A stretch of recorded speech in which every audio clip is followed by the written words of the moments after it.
अब बात मोदी योगी की ललकार, परिवार वाला प्रहार। क्योंकि एक तरफ अखिलेश अपने पूरे परिवार के जरिए खुद यादव लैंड में मजबूत कर रहे हैं पूरा किला, दूसरी तरफ पीएम मोदी चौथे चरण की लड़ाई जीतने के लिए हुंकार भर रहे हैं और योगी बुंदेलखंड की जमीन पर फिर से कमल खिलाने के लिए धुआंधार प्रचार कर रहे हैं। कैसे, देखिए इस रिपोर्ट।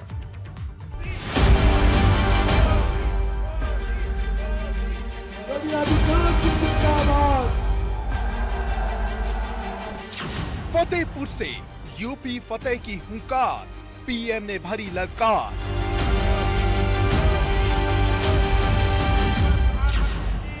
योगी का मिशन बुंदेलखंड, कौन जीतेगा तीसरे चरण का रण। यूपी में जीत का परचम लहराने के लिए प्रधानमंत्री नरेंद्र मोदी पूरी तरह से मैदान में उतर आए हैं, क्योंकि यहाँ राजनीति के योद्धा तीसरे चरण की लड़ाई में लगे हैं। वहीं प्रधानमंत्री मोदी चौथे चरण की लड़ाई को जीतने की पिच तैयार कर रहे हैं। गुरुवार को प्रधानमंत्री मोदी फतेहपुर पहुंचे, जहां पीएम मोदी ने समाजवादी पार्टी को परिवारवाद की पार्टी बताकर जमकर हमला बोला। यूपी का संग्राम करहल बना नंदीग्राम। जिस तरह से भाजपा ने बंगाल चुनाव में ममता बनर्जी के सामने शुवेंदु अधिकारी को उतार करके ममता बनर्जी की घेरेबंदी की थी, ठीक उसी तरह करहल में भाजपा एसपी सिंह बघेल के जरिए अखिलेश को घेरने की कोशिश कर रही है। लेकिन मुलायम की कर्मभूमि में भाजपा क्या अखिलेश को घेर पाएगी? क्या करहल नंदीग्राम बनेगा? जानिए इस रिपोर्ट से।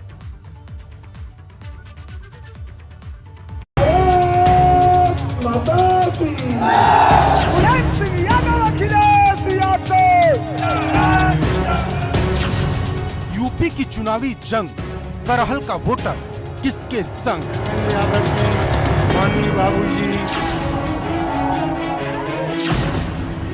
करहल बनेगा नंदीग्राम, सत्ता का संग्राम।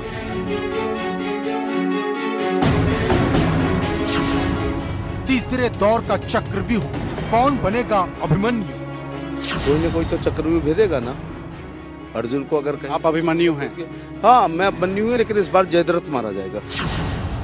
करहल की चुनावी पिच पर अखिलेश के सामने एसपी सिंह बघेल के जरिए भाजपा बंगाल चुनाव की याद दिला रही है। जैसे भाजपा ने ममता बनर्जी के सामने उन्हीं की पार्टी से आए उन्हीं के शागिर्द शुवेंदु अधिकारी को उतारा था और ममता बनर्जी को नंदीग्राम की पिच पर मैच हरा दिया था, ठीक इसी तरह भाजपा करहल की पिच पर अखिलेश के सामने उन्हीं के पिता के शिष्य एसपी सिंह बघेल के जरिए बड़ा खेल करना चाहती है। यादव बहुल सीट होने के बाद भी भाजपा पहले दिन से ये दिखा रही है कि वो ये सीट जीत सकती है।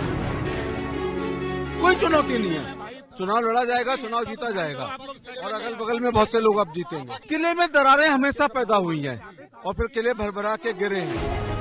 करहल में भाजपा जुबान से ही नहीं दिमाग से भी खेल रही है और इसे इस बात से समझा जा सकता है कि मुलायम सिंह यादव के प्रचार से पहले अमित शाह करहल में बघेल के लिए प्रचार करने पहुंच गए। यहाँ उनका पूरा जोर यूपी जीतने से ज्यादा करहल जीतने पर था। मैं आपको एक आइडिया बताता हूँ, बोलो 300 सीट जीतने की जरूरत नहीं है। 300 सीट का काम एक ही सीट से हो सकता है। समझ में आया? अरे करहल में कमल खिला दो, पूरे यूपी में सपा का सुपड़ा साफ हो। जानकारों को लगता है कि बघेल अखिलेश के सामने सिर्फ एक प्यादे है, जिसके जरिए भाजपा सपा के वजीर पर निशाना लगा रही है। क्योंकि इस लड़ाई में बघेल शहीद भी हो गए तो खोने के लिए कुछ नहीं है। वो केंद्र में मंत्री है, आगरा से सांसद हैं, लेकिन अगर जीत गए तो यूपी में उनसे बड़ा हीरो कोई नहीं होगा। कोई न कोई तो चक्रव्यूह भेदेगा ना। अर्जुन को अगर कहें आप अभिमन्यु हैं?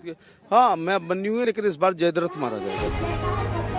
करहल का कल क्या होगा ये तो 10 मार्च की तारीख बताएगी, लेकिन करहल वो सीट है जहां चुनाव दर चुनाव सपा की साइकिल दौड़ती रही।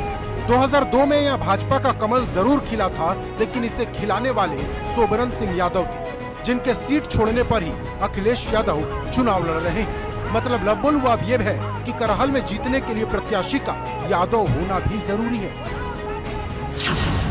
ऐसा इसलिए कि करहल के 3,71,000 वोटर में से 1,44,000 अकेले यादव हैं, जो अगर सीधे वोट कर दे तो जीत तय है।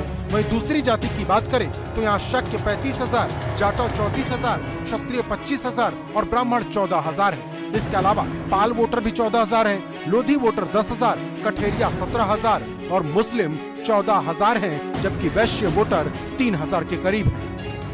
ऐसे में बड़ा सवाल ये है कि क्या करहल की चुनावी जंग में बघेल अखिलेश को चुनौती दे पाएंगे? क्या करहल दूसरा नंदीग्राम साबित होगा?